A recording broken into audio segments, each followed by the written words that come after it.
Hey guys, it's Rob. 557 days until I turn 30. I've got a little bit of a headache tonight, but I'm in much better spirits than I was last episode. So first of all, thanks to any of you who shared comments of encouragement with me through any of the various vectors, whether it be YouTube comments, Facebook, talking to me in person, etc. That helped a lot, and that meant a lot to me. I've largely gotten past the things that were really getting me down, so that's a much better state to be in. Let's go ahead and get the checkup done. I've been saying checkup lately. Check-in. The check-in. I'm almost down to pre-Thanksgiving weight. Almost down back below 242, so that's good. The weight is just peeling off now that I'm back to normal dietary habits. And I got 4.5 more chapters of editing done, which is, more than I've done in any other little instance here, but certainly could stand to be faster. I'm realizing very quickly that I can only edit for so long each day before my brain is fried, so it might do me good to, say, move to working on this editing thing every day, and then doing it for fewer hours at a time, rather than trying to keep down to 4 or 5 days of editing, but do bigger chunks, because, man, editing. But the important part is we got further.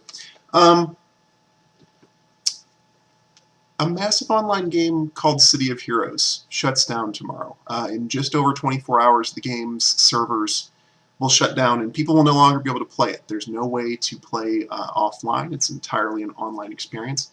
There's a lot of upsetness. There's a lot of people getting really down about that, and I don't blame them either. The game kind of holds a special place in my heart too.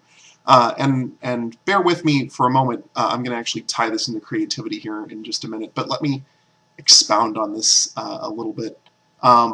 City of Heroes I actually played prior to World of Warcraft. I believe it came out just maybe the same year as World of Warcraft, but slightly before it.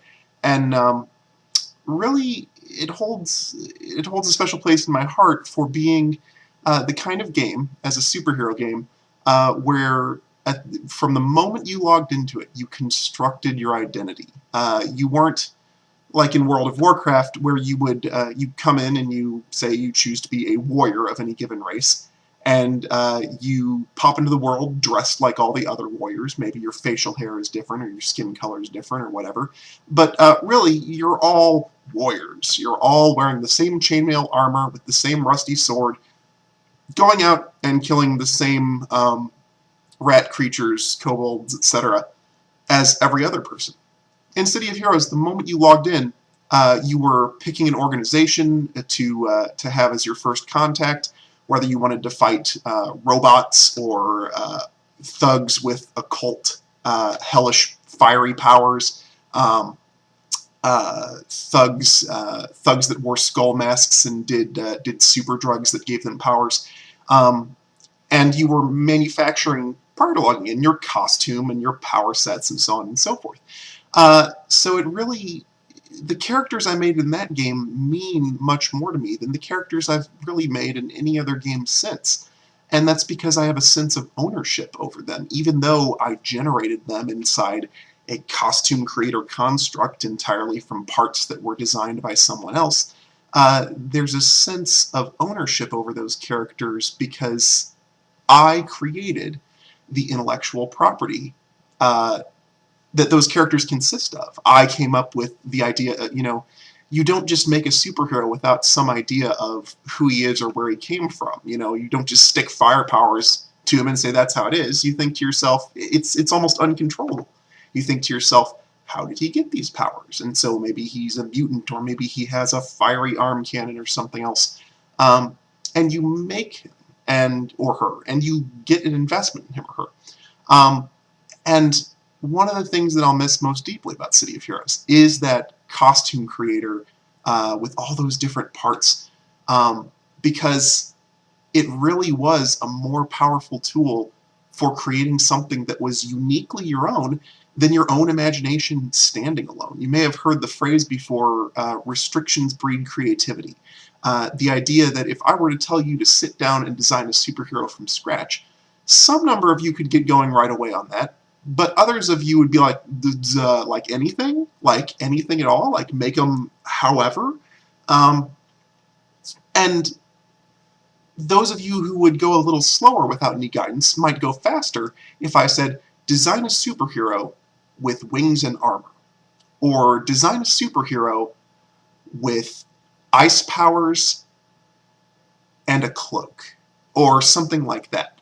And that's part of what made the City of Heroes costume creator such a powerful tool for realizing your imagination. You could go through the power sets, or you could go through the costume pieces, and you could see something that would give you that spark, that would get you started in a direction that you never would have come up with on your own. But because you saw this particular thing, an entire hero might grow out of gloves. You know, you might see a set of gloves and get this spark in your head, like they remind you of something. And the next thing you know, you're selecting the body, the body pieces and the legging pieces and so on and so forth. You're going back and picking different power sets than you came in with because these gloves or this cloak or whatever sparked your imagination and made you come up with something entirely new. And next thing you know, in your head, you're writing this story about this hero, and you can't wait to get him or her into the world to start acting on on this story that you've created in your head. So, City of Heroes shutting down tomorrow night is a loss to the gaming community. There are other superhero massive online games out there, but City of Heroes will always be the place that did it first. And it really attracted a very warm, inviting crowd of people, people eager to help you realize your goals and work together.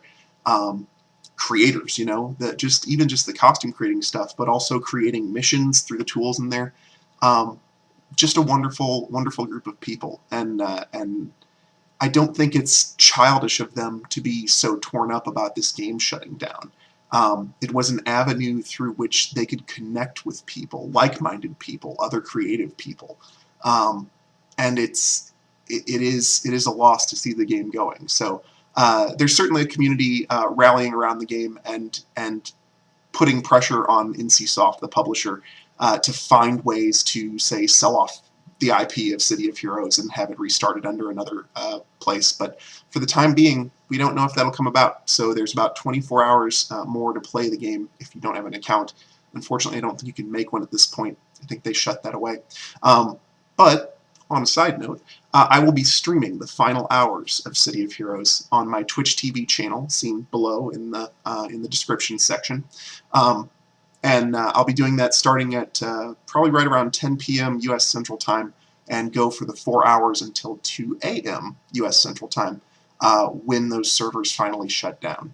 So hopefully we'll see it off and we'll send it out with a bang. And perhaps I'll see you there.